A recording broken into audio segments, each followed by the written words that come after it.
Salam saudara semua dimanapun Anda berada. Berjumpa kembali dengan saya Peter Prayuda di channel Cross Christ.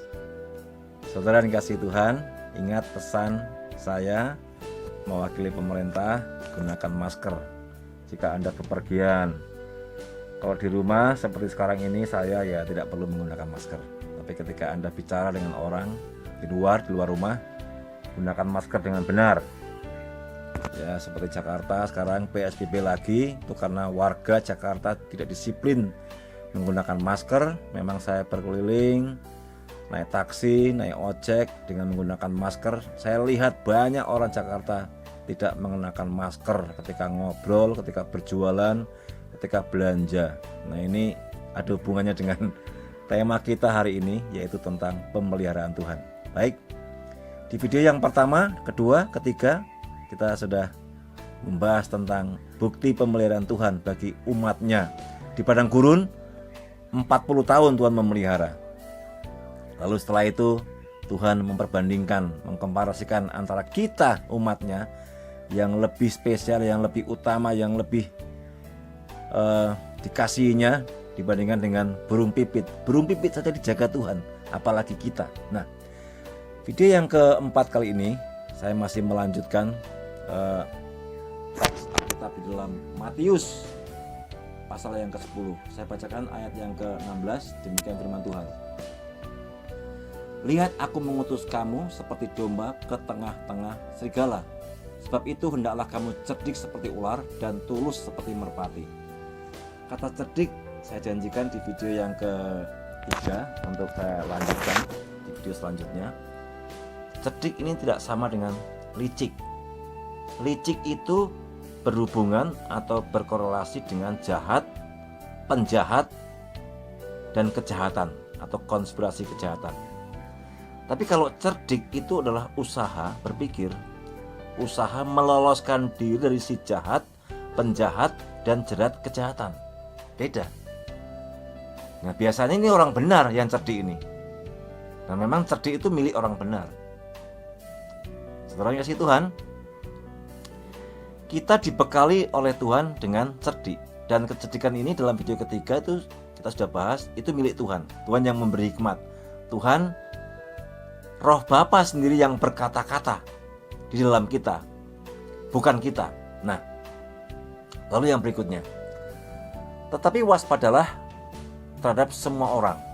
Maka dibutuhkan cerdik tadi itu. Karena di dalam semua orang itu kita tidak tahu ada berapa yang licik, siapa yang licik. Artinya siapa yang jahat, siapa yang penjahat, siapa yang merancang kejahatan. Kita tidak tahu. Alkitab jelas mengatakan waspadalah terhadap semua orang. Kenapa? Karena misi kita di tengah-tengah serigala itu, kita ini domba yang tidak punya perlengkapan, tidak punya defense mechanism, tidak punya tanduk, tidak punya jalu, nggak bisa membawa senjata juga. Memang nggak boleh. Kita diumpamakan seekor domba yang lemah. Tetapi diberi peringatan oleh Tuhan. Ini peringatan atau nasihat atau wejangan Tuhan ini saya meyakini sebagai bukti pemeliharaan Tuhan ketika Tuhan mengutus para murid. Waspadalah terhadap semua orang, karena ada yang akan menyerahkan kamu kepada majelis agama dan mereka akan menyesah kamu di rumah ibadatnya. Nah, ini saudara, kalau saya menceritakan pengalaman saya dalam tugas dan pelayanan saya bersama keluarga, memang betul.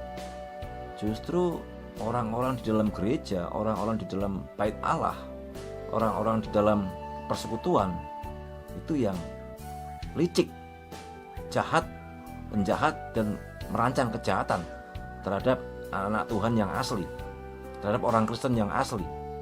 Tetapi walaupun berkali-kali upaya ingin mencelakakan kita, ingin menghentikan langkah kita dalam pemberitaan Injil, pemberitaan kabar baik yang murni, ada upaya beberapa kali atau berkali-kali ingin membunuh anaknya, hambanya yang setia kepada firman. Nyatanya saya, istri saya, anak-anak saya masih hidup, masih diberikan hikmat Tuhan, pemeliharaan, penyertaannya. Itu pemeliharaan secara fisik dan secara psikis. Nanti kita akan sampai kepada pemeliharaan yang terakhir, yang tertinggi, yang teragung. Seperti apa itu? Nantikan video saya selanjutnya. Nah, lalu ayat selanjutnya, karena bukan kamu yang berkata-kata, melainkan roh Bapamu, dia yang akan berkata-kata di dalam kamu. Ini yang saya sudah bacakan di video yang ketiga. Nah, Yesus mengutus kita seperti domba di tengah-tengah serigala. Tuhan juga berkata, kamu akan menderita karena namaku. Kamu akan menderita karena kamu percaya kepadaku, karena menyebut nama Yesus. Ini saudara-saudara, kalau kita sama-sama menyebut Allah, mungkin kita nggak akan menderita. Tapi kan firman Tuhan berkata, percayalah kepada Allah, percayalah juga kepadaku. Nah, aku ini menurut besar menunjuk kepada pribadi Yesus, pribadi Mesias, pribadi Sang Juru Selamat, pribadi Tuhan, Raja segala raja. Inilah yang menyebabkan kita mengalami aniaya. Dan ini pula yang menyebabkan kita harus diutus di tengah-tengah serigala atau dunia dengan kecerdikan dan hikmat serta penyertaan Tuhan. Tanpa penyertaan Tuhan tidak mungkin domba yang lemah, domba yang tidak punya perlengkapan persenjataan, domba yang tidak punya defense mechanism menyelesaikan tugasnya di tengah-tengah dunia. Tidak mungkin. Nah, saudara, kita domba di tengah-tengah serigala. Coba bayangkan ya, sudah kecil, lemah, gak punya tanduk, gak punya senjata, di tengah-tengah serigala. Domba menjalani kehidupannya setiap hari saja, itu dikatakan ada domba yang tersesat, ada domba yang tersangkut, ada domba yang terperosok. Ini di tengah-tengah serigala. Jadi tidak mungkin akan berhasil menyelesaikan tugasnya si domba itu tanpa penyertaan pengutus, yaitu Tuhan Allah sendiri. Nah, saudara, kita digambarkan seperti domba yang tidak punya alat pertahanan, alat pembelaan diri, sedangkan orang di dunia ini digambarkan seperti serigala. Saya tidak mengatakan bahwa orang-orang itu serigala, bukan. Digambarkan, diumpamakan domba di tengah-tengah serigala. Domba di tengah dunia itu disebut domba di tengah-tengah serigala. Nah, saudara, karena itulah Tuhan memberikan janji penyertaannya dan janji hikmatnya kepada setiap domba yang setia dalam iman, yang setia dalam pemberitaan firman. Ini kan dalam konteks Tuhan mengutus domba kita itu seperti domba di tengah-tengah serigala. Artinya ini domba harus menyelesaikan misi Tuhan, bukan misi pribadi. Misi Tuhan. Misi Tuhan apa? Memberitakan kabar baik. Kabar baiknya apa? Kabar baiknya adalah Tuhan datang dari surga yang tinggi, yang transenden kepada dunia, untuk menyelamatkan umatnya, untuk mati menggantikan umatnya di atas kayu salib. Semua yang percaya diselamatkan, yang tidak percaya sudah mengalami hukuman. Inilah kabar baik itu. Tidak ada nama lain selain nama Yesus yang olehnya orang dapat percaya dan diselamatkan. Hanya nama Yesus. Nah, saudara kasih Tuhan, Tuhan memberikan pesan kepada kita untuk menghadapi penderitaan. Selain Tuhan juga memberikan penyertaannya, memberikan hikmatnya. Kita harus cerdik seperti ular dan tulus seperti merpati. Ingat yang saya bilang tadi, cerdik tidak sama dengan licik. Licik itu jahat, penjahat, dan ada niat kejahatan atau konspirasi kejahatan. Tapi cerdik itu bagaimana kita, domba itu, meloloskan diri dari dan menumbangkan si jahat, penjahat, dan kejahatan. Ya, kalau sulit membayangkan penjelasan saya, kita cukup nonton video kartun atau film kartun Shaun the Sheep. Itu domba yang nggak bisa apa-apa secara fisik, nggak bisa bela diri, tapi akalnya banyak. Nah, ada orang yang cerdik tetapi tidak tulus. Nah, itu sekarang ini banyak di dalam gereja, banyak di dalam lembaga-lembaga Kristen. Sayang sekali. Ada orang cerdik tapi nggak tulus. Ada orang yang tulus tetapi bodoh, tidak bijaksana, tidak punya hikmat, Nah sama juga, sekarang ini banyak gereja ada masalah, tapi gereja tidak mampu menyelesaikan masalah. Artinya apa? Gereja itu kehilangan hikmat Tuhan. Mungkin saudara mencermati hal yang sama seperti yang saya cermati. Di dalam gereja banyak masalah, tetapi di gereja itu juga kehilangan hikmat atau tidak cukup hikmat Tuhan. Belum diteliti mengapa, belum disurvei mengapa gereja ada masalah tapi tidak bisa menyelesaikan masalahnya.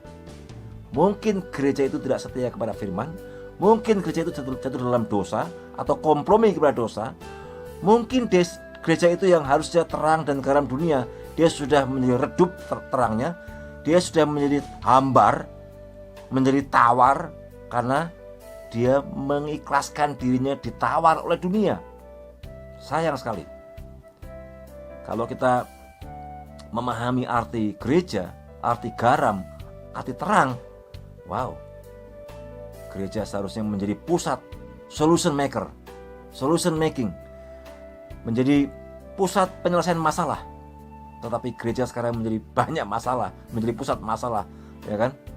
Nah, gereja seharusnya menjadi problem maker. Kalau gereja itu palsu atau gereja itu asli, kita sulit membedakan. Seharusnya menjadi solution maker, tapi menjadi problem maker, menjadi pencipta masalah. Nah, gereja seharusnya tidak boleh takut, tidak boleh khawatir, karena Tuhan memberikan penyertaannya kepada kita. Saudara dikasih Tuhan, ingat bahwa cerdik itu adalah perbekalan atau bukti penyertaan Tuhan kepada gereja, kepada umatnya. Domba yang kecil itu di tengah-tengah dunia, diumpamakan gereja di tengah-tengah dunia, digambarkan domba di tengah-tengah serigala. Ini saya ulang-ulang, inilah posisi kita. Kita ini domba kecil di tengah-tengah serigala. Tanpa hikmat dan kecerdikan dari Tuhan, kita tidak bisa berbuat apa-apa. Kita sekali gerak dicaplok sama serigala, langsung tumbang. Tetapi kalau kita di dalam kebenarannya, jika kita setia kepada firman, jika kita setia kepada Tuhan, hikmat itu melekat, kecerdikan itu milik kita, kuasa dan kasih itu milik kita. Tuhan telah memberikannya kepada kita. Tapi ketika kita melepaskan posisi kita sebagai garam dan terang dunia, sebagai domba yang harusnya taat kepada gembala yang memiliki tongkat dan gada itu, kita kehilangan semuanya. Nah, sekali lagi saya ingin mengulangi, ada orang-orang yang cerdik tapi tidak tulus. Dia banyak ilmu tapi nggak ada ketulusan. Ini banyak di gereja, banyak skill, banyak pengetahuan, banyak menguasai teknologi informasi. Wah, dia banyak sekali tahu, tapi nggak ada ketulusan. Semua diukur dengan uang, semua diukur dengan materi. Tetapi juga tidak cukup hanya tulus. Ada orang yang tulus tetapi tidak cerdik, atau bisa saya katakan ada orang yang tulus, orang Kristen yang tulus tapi bodoh. Ini kena tipu terus, tidak mau belajar dari penipuan yang pertama, tidak mau belajar dari orang yang kena tipu. Saudara, pendeta yang asli, orang Kristen yang asli, yang disebut domba itu, tidak mungkin tidak pernah berhadapan dengan penipu dan penipuan. Kita akan terus menghadapi itu dan berhadapan dengan realita kehidupan. Baik Anda sebagai seorang dokter, sebagai seorang pengusaha, sebagai seorang pelayan Tuhan, sebagai dosen, sebagai guru, di tengah-tengah profesi itu ada jahat, penjahat, dan kejahatan. Di tengah-tengah itu ada praktik kelicikan dan ketamakan. Di tengah-tengah itu ada praktik tamak dan ketamakan. Maka Tuhan berkata, kamu harus cerdik dan tulus seperti merpati. Cerdik itu berbuah dengan hikmat Tuhan, dan tidak mungkin cerdik menghasilkan kejahatan. Cerdik itu upaya untuk meloloskan diri dari niat jahat dan konspirasi kejahatan. Tapi licik itu mau menjerat si domba supaya jatuh dan terperangkap dalam konspirasi kejahatannya. Nah, saudara, kalau seseorang itu berhikmat, dia cerdik, dia juga tidak akan gegabah. Masker seperti yang saya kenakan ini bukti bahwa orang yang cerdik itu tidak khawatir, dan orang yang khawatir, orang yang tidak khawatir itu bukan berarti boleh gegabah. Beberapa bulan yang lalu kan banyak perdebatan di media sosial bagaimana gereja merespon pandemi COVID-19 ini. Ada orang bilang khotbah berkata lawan saja. Lawan pakai apa? Itu virus tidak terlihat. Virus tidak terlihat. Walaupun kita punya pistol, kita punya pedang, kita punya api, itu virus tidak terlihat. Di mana virus itu? Tuhan tidak mengajarkan kita menjadi orang yang